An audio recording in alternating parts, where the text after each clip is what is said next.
And you're listening to Morning Becomes Eclectic here on 89.9 KCRW. I'm Novena Carmel, and Japanese Breakfast returns with their first album in 4 years for melancholy brunettes and sad women.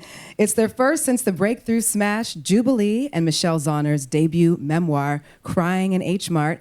And we're here in the Annenberg Performance Studio at KCRW with Michelle of Japanese Breakfast. Hello and welcome. Hello, thanks for having me. It's great to have you here. Thank you for waking up early. We know you've been having a busy week. Last night you were on Jimmy Kimmel, right? Yeah. How's the band feeling? Everybody good? They're sleepy, but good. Thumbs ups and head nods. I just think it's so incredible. I've been talking to people over the last couple weeks, excited that y'all are coming here. And I'm like, Japanese Breakfast is coming to KCRW. And so many times people are like, oh my God, I love her book. Oh my God. And like sharing their experiences immediately. I read it in 3 days. It was so good. I was with my family on a family trip and I was crying. And I'm just like, amazing. And it's so cool how powerful it is still this many years later. And to be an artist who writes incredible lyrics on an album, but can also make a book that people love. Thank you. Yeah, absolutely. And the book that you wrote, I mean, it's been a handful of years ago now, and I understand you went from writing about grief and then you wanted to write about joy. That was a purposeful choice for the album Jubilee. And now, it's not so much the new album, it's not necessarily joy as the main topic per se, a little more gloomier, moodier. I'm curious if you had a similar idea where before you started making this album, you were like, I want it to be gloomy. Yeah, I think whenever you make a record that explores one facet of yourself, you exhaust it, especially in the touring cycle. And so I felt after an album that explored joy, I wanted to explore a topic that felt very prevalent in my life at that time, which was melancholy. It's not quite a violent sadness or longing, but a melancholic thoughtfulness about the passage of time. And yeah, it felt like that was what I wanted to express for this one. Yeah. And it's interesting. I was thinking about being a writer and how, like your book or your essay, for example, you are thinking about yourself really like as the first person or the main character.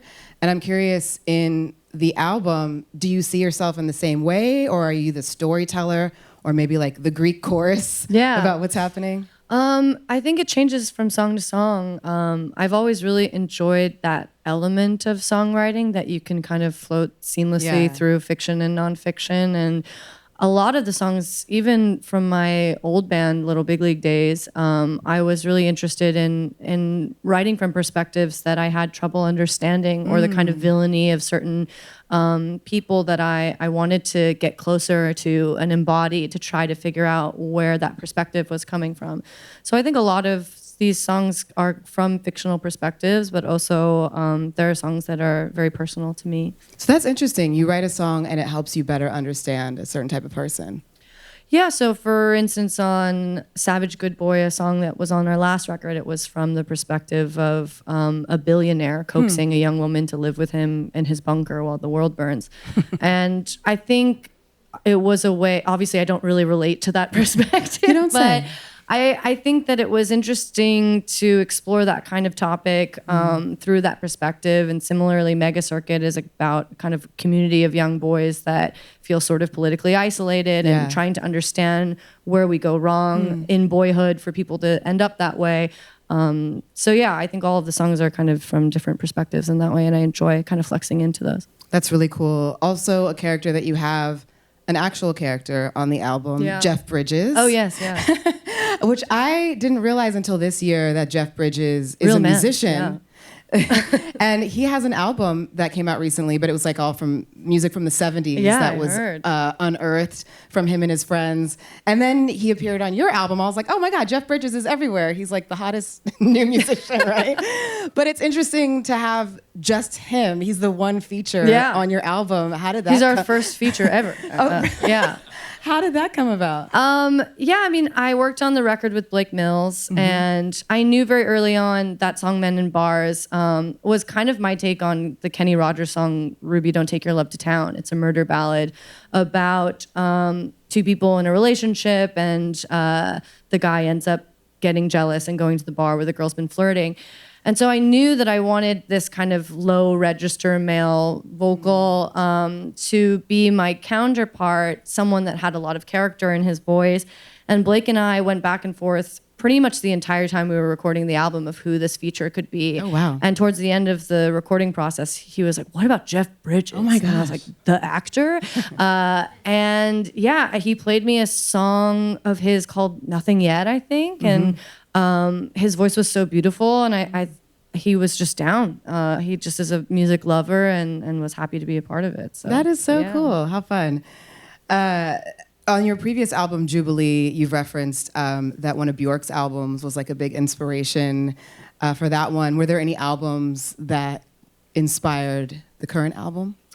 Yeah, I think of the fourth album as the artist's record. And to me, it's when you get to be a little bit more challenging. And I was really inspired by Bjork in the sense of Homogenic being this really bombastic, extroverted album, and Vespertine following it as a very delicate, ethereal record. In terms of albums I was listening to a lot was Sufjan Stevens' Carrie and Lowell. Oh, yeah. And it made me feel like you could have a really compelling album without being a maximalist, or you could be really thoughtful about and subtle with arrangement. Joanna Newsom's The Ease is also a big time favorite, where that song is that album is 5 tracks and I think like an hour long or something. And yeah, I wanted to be wordy and difficult and singular. And I feel like those two artists in particular were big inspirations on this record. I understand. I thought this was interesting from what I read. This album is the first one that you recorded in like a real professional studio versus I guess it was more like home studios and stuff in the past. Yeah, and like semi-professional warehouses. Yeah, like no shade. You're looking at people, no shade on your warehouse. Yeah, I mean, that was an incredible experience and I wouldn't do it any other way. Yeah. But, you know, we had gotten to the point where it felt really hard-earned to get to go into a studio like Sound City. And we had done sort of sessions where we started to really hear the difference of fidelity when you go into a studio where it's built to be to record music in, and you know there's equipment that is on the higher end. And it was really exciting to finally get to pursue that. Was some of that equipment the new instruments you were using? Like I was looking at the information behind the different instruments on the album, and I saw that you played castanets. Oh, yeah. You played mandolin. And then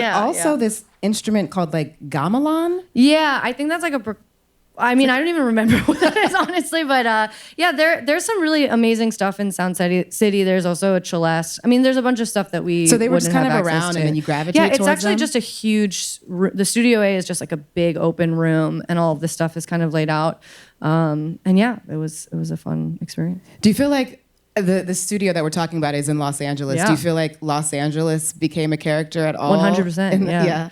I wrote a song called Winter in LA that came from, I have a very love-hate relationship with LA. Understandable. Every time I come here, for some reason, I just am I get severely depressed. And I don't know why. Maybe it's like the sun and people are oppressive to me for some reason.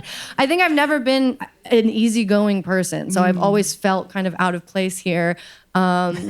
And yeah, I remember watching people having Thanksgiving dinner outside on their patio. And it was really wild to spend the winter here. We were recording in November, December. And my husband kept being like, you keep beating yourself up and working on this record. Like, you need to go out. Let's go to dinner. Let's go see a movie. And in my head, I was just thinking, I wish you had a happier woman, someone who could leave the house.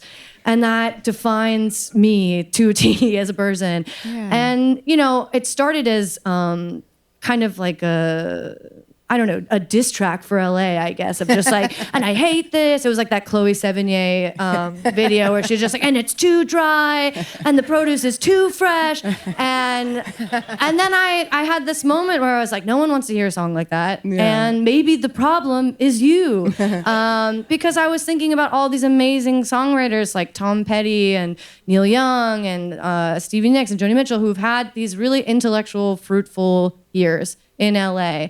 And maybe part of that, I don't know, I think there's a part of me that always feels very, has to be so rigorous to feel like I am doing good work. And sometimes good work comes from actually taking a big breath and going on a hike and, having